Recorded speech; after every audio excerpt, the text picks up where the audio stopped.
Baik, Assalamualaikum warahmatullahi wabarakatuh. Kami dari kelompok perencanaan proyek sistem informasi manajemen koperasi berbasis web menggunakan PMBOK untuk melengkapi tugas ujian akhir semester pada mata kuliah MPPL. Saya sendiri Makfuratul Zaintan Wiyanti dengan NIM 2023-12041, ada Sarah Triana dengan NIM 2023-12054, dan ada Zidan Alvin Nugroho dengan NIM 2023-12037. Langsung saja masuk ke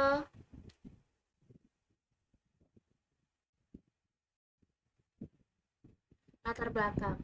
Administrasi Koperasi Ceria masih dilakukan secara manual sehingga pengelolaan data, barang, layanan titip jual, setoran kantin, dan penyusunan laporan belum terintegrasi serta memerlukan waktu yang relatif lama.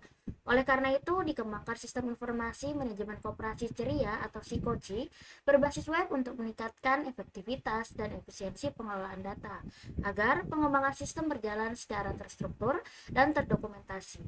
Proyek ini menerapkan pendekatan Project Management Body of Knowledge atau PMBOK.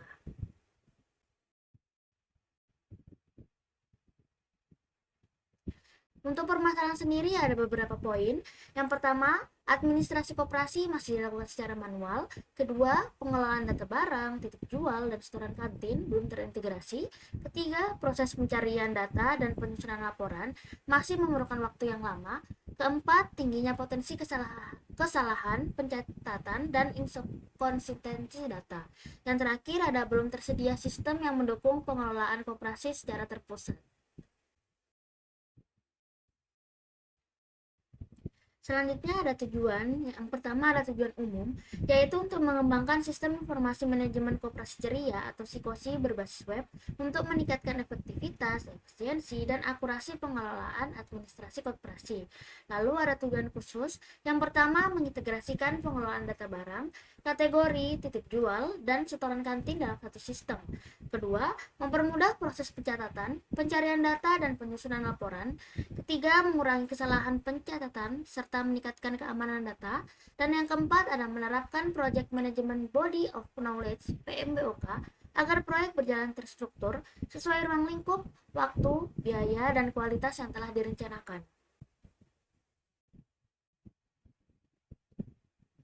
Lalu ada ruang lingkup sendiri, yaitu yang pertama ada pengguna sistem, terbagi menjadi kepala koperasi dan petugas koperasi. Lalu ada fitur-fitur utama seperti login, dashboard, manajemen pengguna, manajemen data barang, manajemen data kategori, manajemen layanan titip jual, manajemen setoran kantin, dan laporan serta cetak PDF. Lalu ada output sistem sendiri, yaitu yang pertama pengelolaan data terintegrasi, kedua laporan yang lebih cepat dan akurat, ketiga administrasi koperasi yang lebih efektif dan efisien. Selanjutnya ada PMBOK atau Project Management Body of Knowledge. PMBOK merupakan standar manajemen proyek yang dikembangkan oleh Project Management Institute atau PMI sebagai pedoman dalam mengelola proyek secara sistematis. Penerapan pada proyek SIKOCI ini yang pertama ada inisiasi proyek, perencanaan proyek, pelaksanaan proyek, monitoring dan controlling, dan yang terakhir ada penutupan proyek. Serta manfaatnya yang pertama ada proyek lebih terstruktur, risiko dapat dikendalikan, waktu dan biaya lebih terencana, serta dokumentasi proyek lengkap. Selanjutnya akan dijelaskan oleh Mbak Sarah. Oke, terima kasih Mbak Intan. Selanjutnya ada Project Charter. Nah, Project Charter ini adalah dokumen pertama yang kami susun. Jadi dokumen ini sebagai dasar resmi pelaksanaan proyek karena berisi informasi penting seperti tujuan proyek, kemudian ruang lingkup, stakeholder, jadwal pelaksanaan, serta penanggung jawab proyek. Nah, dengan adanya Project Charter ini, seluruh anggota tim itu memiliki acuan yang sama mengenai arah dan target proyek sejak awal pengembangan. Jadi dibuatnya Project Charter ini sebagai basis dokumen yang digunakan untuk pelaksanaan proyek Sikoci ini. Selanjutnya ada studi kelayakan, di mana studi kelayakan ini untuk menilai ke pengembangan sistem informasi dari berbagai aspek. Yang pertama adalah ada kelayakan teknis, di mana teknologi yang digunakan sudah tersedia dan mendukung. Menggunakan Laravel 13 dengan bahasa pemrograman PHP 8.4, database MySQL, dan Apache. Kemudian infrastruktur mencukupi untuk pengembangan sistem. Hal ini dinilai layak secara teknis. Kemudian yang kedua ada kelayakan operasional, di mana sistem mudah digunakan oleh petugas dan kepala koperasi. Yang kedua, proses bisnis koperasi dapat berjalan lebih efektif dan efisien. Yang ketiga, sistem sesuai dengan kebutuhan pengguna. Hal ini dinilai layak secara operasional. Yang ketiga ada kelayakan ekonomi, dengan total biaya proyek estimasi sebesar Rp7.700.000, kemudian total manfaat per tahun sekitar Rp8.700.000 dengan payback period selama 11 bulan, dan kesimpulannya manfaat lebih besar daripada biaya. Hal ini dinyatakan layak secara ekonomi. Yang keempat ada kelayakan jadwal, di mana durasi pembangunan sistem ini selama kurang lebih 15 hari dimulai dari 6 Juli sampai 20 Juli 2026. Jadwal yang realistis dan dapat diselesaikan sesuai target. Hal ini dinyatakan layak secara jadwal. Kemudian ada kelayakan hukum, di mana penggunaan software legal atau open source tidak melanggar hak cipta dan peraturan yang berlaku. Kemudian data sesuai kebijakan koperasi. Hal ini dinilai layak secara hukum. Dan yang terakhir ada kelayakan organisasi, di mana proyek didukung oleh kepala koperasi. Yang kedua, pengguna siap menggunakan sistem. Yang ketiga, sistem sejalan dengan tujuan dan visi koperasi. Hal ini dinilai layak secara organisasi. Jadi, berdasarkan hasil analisis dari keenam aspek di atas, hal ini berarti bahwa sistem dapat dikembangkan menggunakan teknologi yang tersedia sesuai dengan kebutuhan pengguna, serta menguntungkan secara ekonomi, dapat diselesaikan sesuai jadwal, tidak melanggar aspek hukum, serta mendapat dukungan dari pihak koperasi. Selanjutnya, pembahasan mengenai cost benefit analysis, di mana di sini kita melakukan analisis biaya dan manfaat menggunakan metode payback period. Di sini untuk ringkasan perhitungannya, di mana ada total investasi atau biaya awal sebesar Rp7.700.000, kemudian ada total manfaat per tahun sekitar Rp8.700.000 dengan payback period PP sekitar 11 bulan, umur manfaat analisis 10 tahun. Nah, perhitungan payback period ini jadi dari investasi awal dibagi dengan manfaat per tahun, didapatkan PP sebesar 0,885 tahun, kemudian dikalikan dengan 12 bulan. Di situ kita bisa mengestimasi payback period itu selama 11 bulan. Jadi proyek ini akan mengembalikan investasi dalam waktu kurang lebih 11 bulan. Selanjutnya untuk work breakdown struktur dijelaskan oleh Mas Zidan. Silahkan Mas Zidan.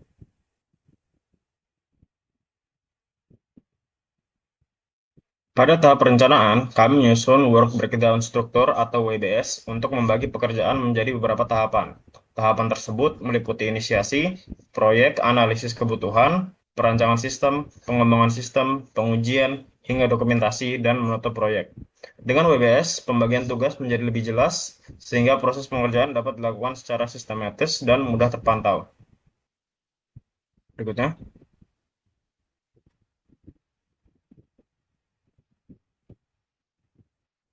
Jadwal proyek. Jadwal proyek kami susun menggunakan Gantt.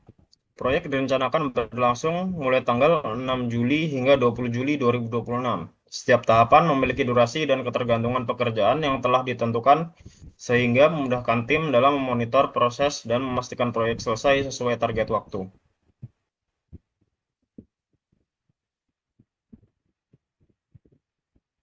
Berikutnya ada estimasi biaya.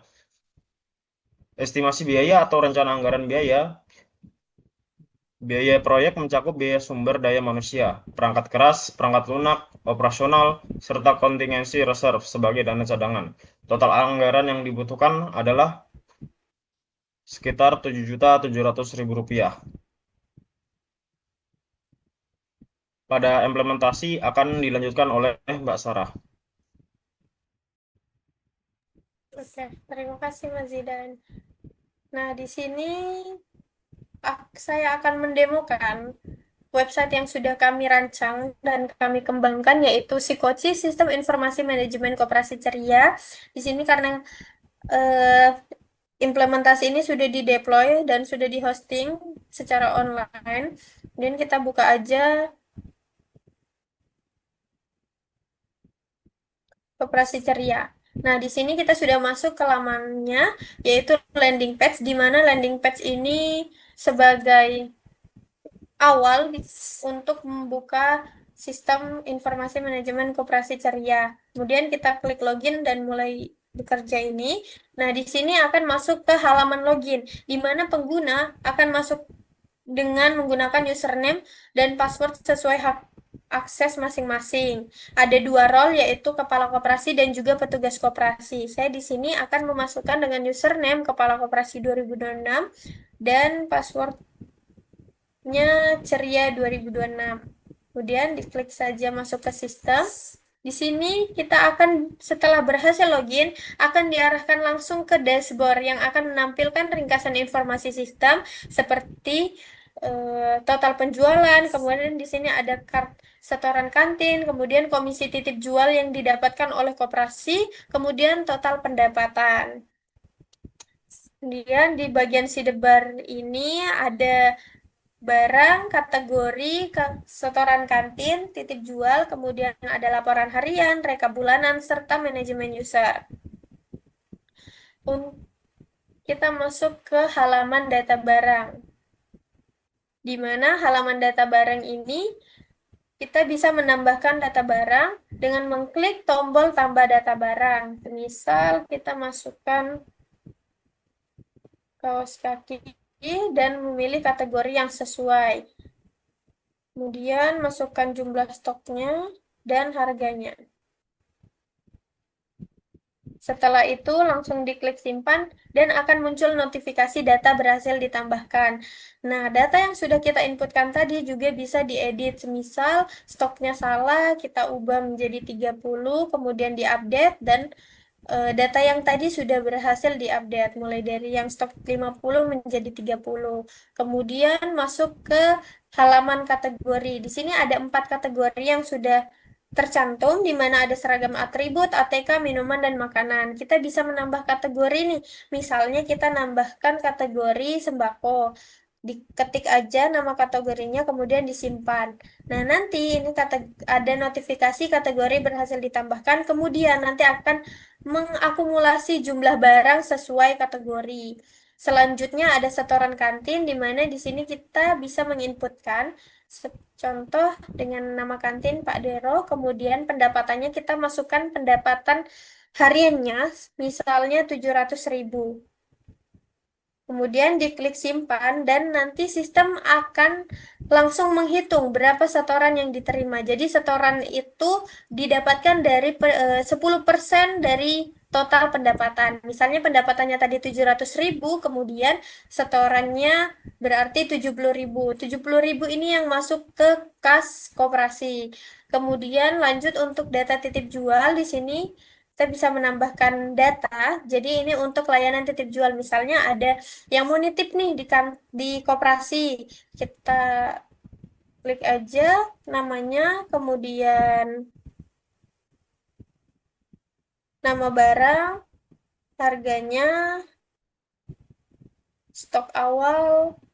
Nah, karena ini di awal, jadi kita masih inputkan dengan stok sisa 15. Jadi sesamakan dengan stok awal. Ini disimpan dulu.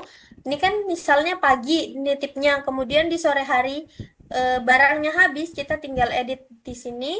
Kita misalnya stok sisa ada 1.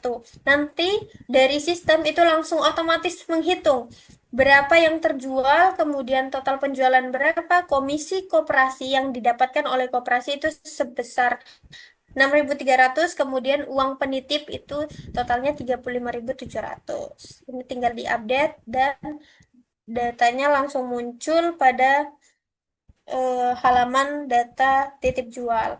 Kemudian untuk laporan harian di sini nanti dari apa namanya, pengguna petugas itu untuk menggenerate stok pagi dulu, kemudian menginputkan stok sisa.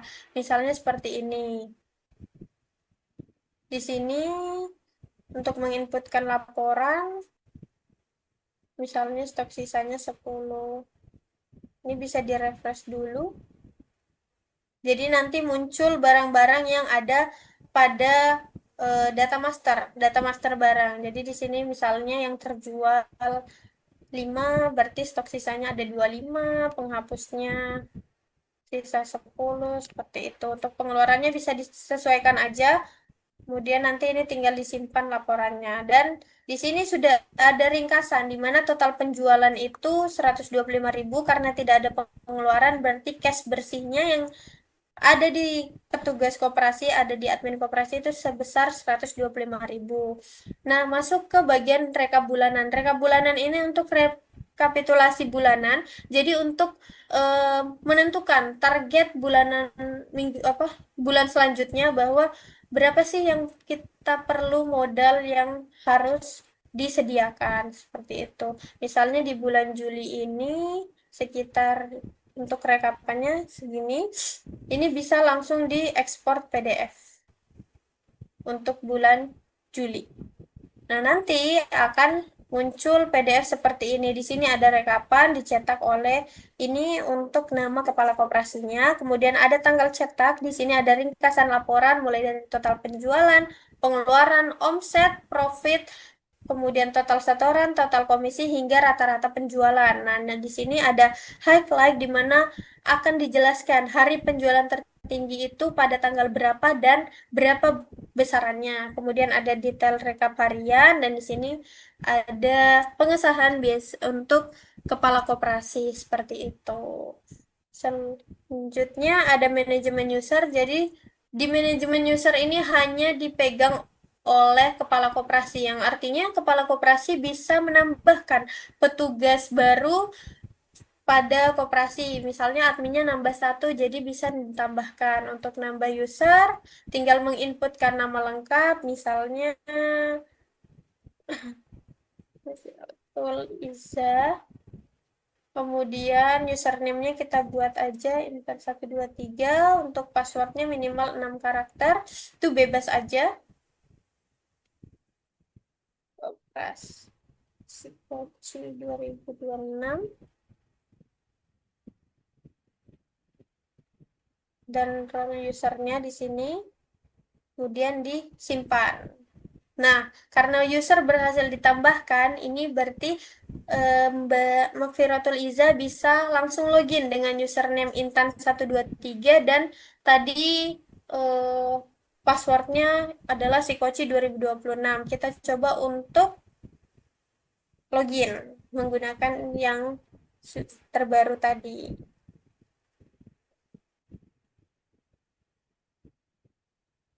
Sesuai, kemudian kita langsung login dan berhasil. Oke, cukup sekian untuk demo aplikasi Sikoci dari tim kami. Selanjutnya untuk pengujian sistem akan saya serahkan kepada Mbak Makfiratul Iza Intan. Silakan, Mbak.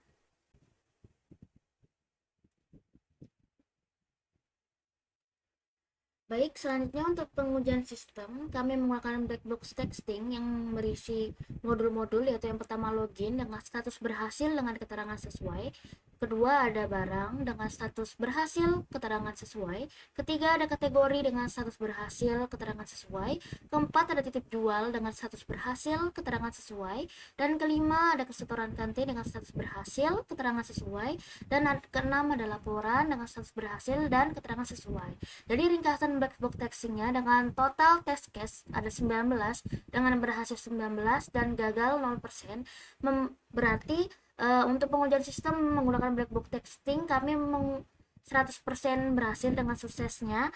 Lalu untuk sistem usability scale-nya, untuk indikator dengan jumlah respondennya ada 25 orang dengan keterangannya pengguna sistem. Lalu ada skor SUS-nya dengan 76,6 dengan skala 0 sampai 100. Lalu ada grade B dengan keterangan kategori. Lalu untuk kategori good acceptable dengan tingkat usability baik. Jadi interpretasi SUS-nya ada di sebelah sini. Good. Lanjut. Terakhir ada kesimpulan, yaitu yang pertama, kami berhasil mengembangkan Psikoci berbasis web untuk mendukung pengelolaan administrasi koperasi.